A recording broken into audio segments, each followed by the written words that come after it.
O presidente Lula vai se encontrar com o terceiro governador da oposição em menos de uma semana. Ele já se reuniu com Tarcísio de Freitas, de São Paulo, o Cláudio Castro, do Rio de Janeiro. E agora Lula tem uma agenda com o Romeu Zema, de Minas Gerais, nesta quinta-feira. O pedido de encontro partiu do próprio governador mineiro. Seria a primeira visita de Lula ao estado desde o início do seu terceiro mandato. Em entrevista ao jornal Correio Brasiliense, Zema disse que Lula será bem recebido. Bom, o governador de São Paulo, Tarcísio de Freitas, disse que ficou surpreso com a repercussão sobre a relação institucional que vem estabelecendo com o presidente Lula. Em entrevista à Folha, Tarcísio disse o seguinte, abre aspas, isso não deveria virar notícia, porque é uma coisa que não tem nada demais. Estamos muito focados nos projetos para São Paulo e, obviamente, existe a necessidade da gente ter uma relação republicana em função de uma série de atuações conjuntas que os governos têm que ter. O governador de São Paulo reforçou que vai seguir trabalhando em estreita colaboração com o governo federal. E Tarcísio disse ainda que Lula não é seu inimigo, mas sim adversário político, e que não existe aproximação nem alinhamento com o presidente. Cristiano Vilela, o Tarcísio e o Zema, eles têm uma característica. Os dois têm pouca experiência política, portanto, é mais fácil que eles sejam atraídos por algum tipo de armadilha política, ou às vezes, muitas vezes, declarações que são feitas precipitadamente, tem que voltar atrás. Isso é fruto da inexperiência política, não tem nada demais. E os dois são gestores competentes e gestores pragmáticos. Tanto o Zema quanto o Tarcísio entendem que uma boa relação com o presidente Lula vai permitir a eles que desenvolvam boas administrações em seus estados. Da minha opinião, eu acho que isso está certo. Agora, será que os eleitores que são mais à direita, podem interpretar esta ação pragmática, necessária, inteligente, de boa gestão, como um ato de abandono de Jair Bolsonaro e das políticas de direita? Como é que isso pode ser, como é que vai conciliar a necessidade gerencial, com a conveniência de manter-se afastado politicamente? Olha, Capês, eu vejo que é importante que qualquer liderança, qualquer autoridade como essas figuras colocadas, Tarcísio, Zema, tenham uma capacidade de comunicação com o cidadão, com o eleitor de uma forma geral. Até para demonstrar que a sua posição política, as suas posições políticas, as suas bandeiras políticas, no caso desses dois nomes, são bandeiras políticas do âmbito conservador e não do âmbito mais à esquerda na discussão política do Brasil. Evidentemente, e aí agora esse que é o ponto que eu acho que é fundamental, é papel de qualquer governador de estado, de qualquer governador, presidente da República, prefeito, qualquer autoridade pública, saber separar o joio do trigo, separar a sua atividade eleitoral da atividade administrativa. E na condição de gestor público, uma vez ouvi uma frase que eu acho fabulosa, né? Quando você exerce o mandato eletivo, e você, Capês, exerceu o mandato eletivo, se relacionou muito bem com todo mundo, dialogou com todo mundo no espírito republicano, sabe bem disso. Quando você exerce o mandato eletivo, quem decide com quem você deve conversar ou não é você, mas é o povo que elegeu pessoas de esquerda, pessoas de direita, pessoas de centro, e você, na condição de representante da população, você é obrigado a ter um diálogo institucional republicano.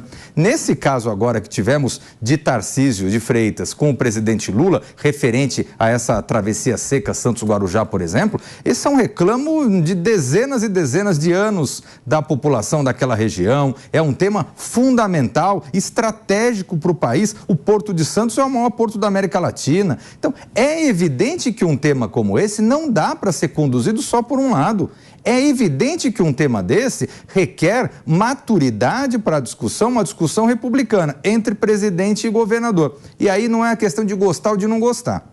É uma questão de cumprir o papel legal, cumprir o papel institucional, sentar numa mesa e ter uma postura republicana. E aí depois, acabou a reunião, cada um sai para um lado, se cada um quiser brigar, discutir, xingar, ter um debate eleitoral, aí pode fazer democraticamente. Mas sentados numa mesa tem que ter um comportamento de adulto acima de tudo. Muito bem. Ana Beatriz, você concorda com o Vilela? Eu concordo e eu coloco um pouquinho mais. Nós chegamos numa situação tão ruim para o nosso país que vira notícia um governador de estado conversar com o presidente. Isso é o mínimo que se espera. Nós temos uma Constituição que diz que existem 3 esferas administrativas: a municipal, a estadual e a federal. Em muitos assuntos, elas são concorrentes e uma depende da outra. O mínimo que se espera de um governante, seja qualquer das esferas, pensando no melhor para a sua população, é conversar com os demais. Exatamente como o Cristiano colocou. Ninguém precisa acabar um debate democrático, sair para jantar. Ninguém precisa se abraçar, falar que se adora, que votaria no outro. Não é isso que a gente está pedindo. Mas a gente chegou num momento da nossa história política em que vira notícia o básico, o mínimo, o fundamental para o país avançar. O Cristiano muito bem colocou. Esse túnel é a maior obra do PAC. Né? Há quantos anos isso vem sendo desenvolvido? Agora, finalmente vai sair do papel. Tem o objetivo de ajudar aí uma série de pessoas aqui no estado de São Paulo com relação à locomoção, até com relação à própria economia, porque vai facilitar o trânsito aí de produtos e de mercadorias. Não existe absolutamente nada capaz de gerar qualquer tipo de desvantagem de um encontro e de uma conversa entre esses 2 entes federativos. Eu não entendo por que isso virou notícia. Pois é. Bom, eu acho que também não tinha muito o que fazer. Estamos vendo as imagens aí, o Lula vira, vai até o Tarcísio, aperta. Vai fazer o quê? Deixar a mão do homem no ar, do presidente da República? Agora, André Galhardo, achei uma coisa estranha. Eu fui uma vez na faculdade, eu estava no primeiro ano da faculdade, e foi um comício do Jânio Quadros. Jânio Quadros, candidato a governador de São Paulo em 1982. Então, lá na sala par do primeiro ano da São Francisco, estava eu lá e o Jânio falando: precisa ter ordem, porque o país está em desordem, precisa ter disciplina e não sei o quê. Aí, quando ele está terminando, alguém levanta, um senhor de idade, que depois eu descobri que era assessor dele. O senhor fala em ordem, e a democracia? E ele responde: a democracia sem ordem, e todo mundo aplaude e tal. Eu achei que tinha um cara na plateia que gritou: Tarcísio, te amo, seu lugar é no PT. E o presidente imediatamente já foi até ele. Será que não foi uma armação para cima dele, não? Ou estou sendo muito venenoso? Não, eu acho que tem muito veneno na sua análise, Capês. É porque ele trabalhou no DENIT, né, no governo do PT, o Tarcísio de Freitas. Da última vez que eu estive neste programa, uma das coisas que eu falei, e todos consentiram, era sobre o cansaço da sociedade brasileira. Acho que eu vou na linha do Cristiano, da minha colega Ana aqui. Ninguém aguenta mais, na verdade. É claro, todos podem ter o seu posicionamento político, não tem problema nenhum, não quero que seja o mesmo posicionamento, mas está todo mundo cansado dessa beligerância, dessa falta de empatia. E isso, por isso que vira notícia. Né? Eu vou mais longe. Eu, quando dou aula de economia e gestão do setor público para os meus alunos, eu falo o seguinte: quando a gente é político, a gente tem que fazer aquilo que o país, que o Estado, que o município, que o eleitor espera da gente, não que a gente espera daquilo.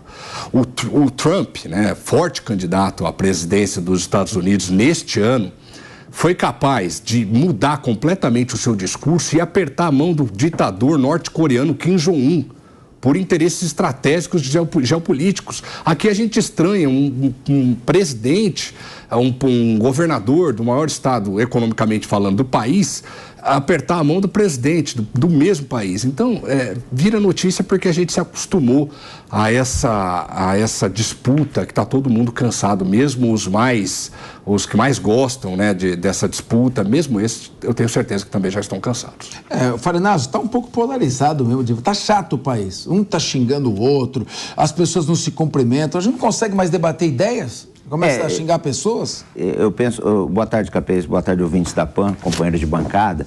Eu vou muito, assim, pegar uma carona do que o professor André falou aqui, porque o que acontece é o seguinte: parece que de uns anos para cá, né, política virou sinônimo de destruição de pessoas e reputações. As coisas não são assim. Eu acho que a política ela tem um outro sentido, né, que é buscar a elevação da sociedade, a melhoria das condições da sociedade, né, elevação dos ideais, tá?